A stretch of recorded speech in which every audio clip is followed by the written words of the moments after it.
Hello there, Eric again, your learning futurist. And in this video, we're going to be discussing Apple again and one of their new products. It looks like this. It's called the AirTag, and how it is democratizing the idea of digital tracking. It's not a new concept, it's not even a new product, but I believe this is going to start spurring this conversation of how digital devices collect data about us, collect behavioral surplus and behavioral items about our everyday life, and uses it for various means. And there's a couple of things that came out in the news about this very device. They've been hacked. I'm going to tell us all about that in this video and how it's spurring the conversation about how you and I are going to start using these devices like the big tech companies do.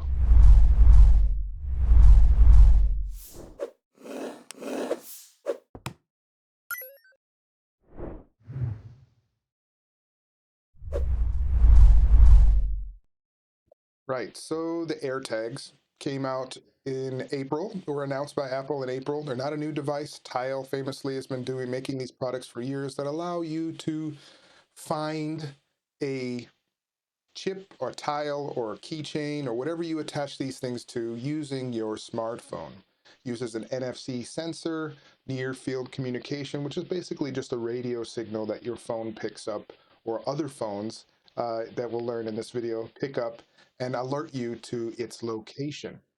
Um, Basically tracking a device, tracking a physical hardware device using the internet and the Internet of Things type of technologies. Now, this, in a sense, is going to be sort of democratizing how digital tracking is taking place. Tracking happens all the time by the big tech companies. Apple tracks you, Google tracks you, Facebook tracks you, your websites track your movement, but your physical location is often tracked by your Android, tracks your location. It's connected to you, for example, Google Maps and things like that. But these devices and how they're being hacked and used more often, and because Apple, such a high-profile company that's touted for its slant on trying to have privacy and security in their devices, is going to start spurring a higher level of conversation and a higher level awareness, I think, in the general public about these kind of tactics in location, physical location tracking of customers and people. Because you and I are going to start doing it now. When you and I start doing it, not necessarily saying you're tracking somebody, but when the general public has access to this, then a higher awareness basically becomes aware about what's happening that the big tech companies have already been doing for many years now. So, Find My, famously, been many years, if you're in the iOS ecosystem, is an app that you use to find your other iOS devices.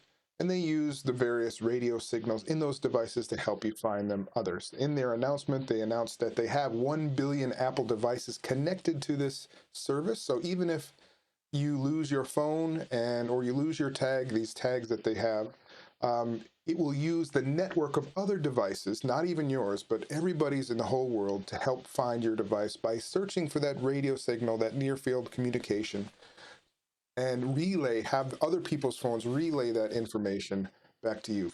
People have been already experimenting with this big time. For example, putting a tag, hiding them somewhere in the city, and people experimenting with how they're able to use these devices to find um, their tags or their phones and things like that. It works pretty well.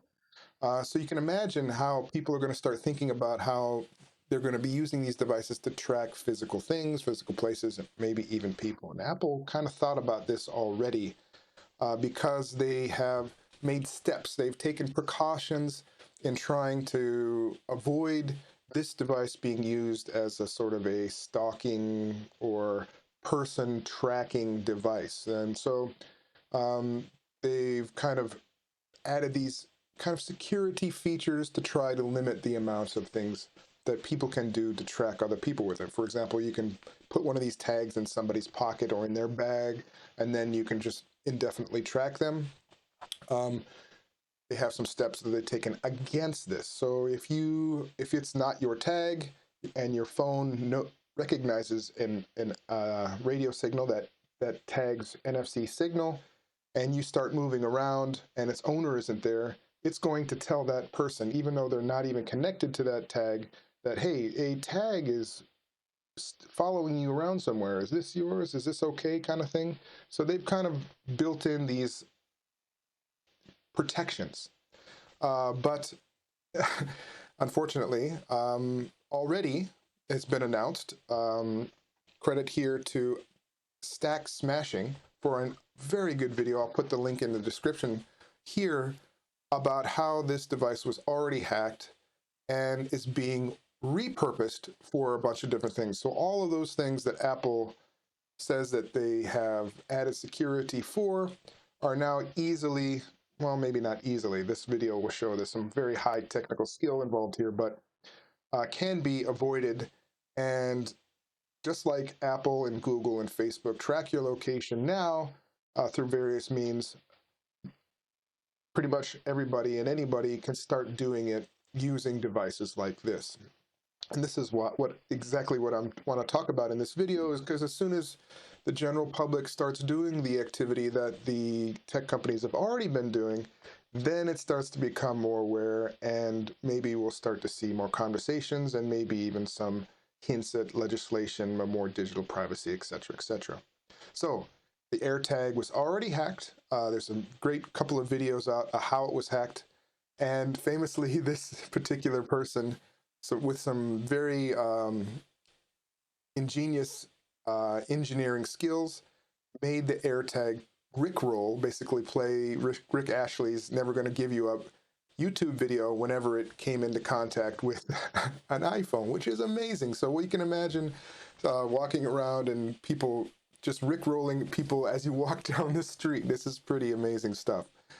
And famously, though, this sort of case is not without legal action or discussion as well, because this the day before these tiles, these I'm sorry, tile is the accuser here, which is a competing product against this AirTag product that Apple put out, went in front of Congress to talk about antitrust and anti-competitive behavior on Apple, along with Spotify and a couple of other companies that feel like Apple is both the service provider and the competitor in making things unfair. So Spotify famously um, has their music service and their podcast service, and Apple has also similar competing services, but Spotify pays their 30% premium, and they have to relinquish a lot of data, information, et cetera, which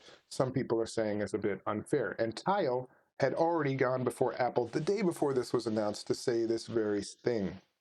So Apple has the ability to get higher level security access to their devices and use other people's devices without even necessarily their opt-in consent to them, to use for this product to find the AirTags, which are now hacked and can be used by pretty much anyone for a multiple of purposes.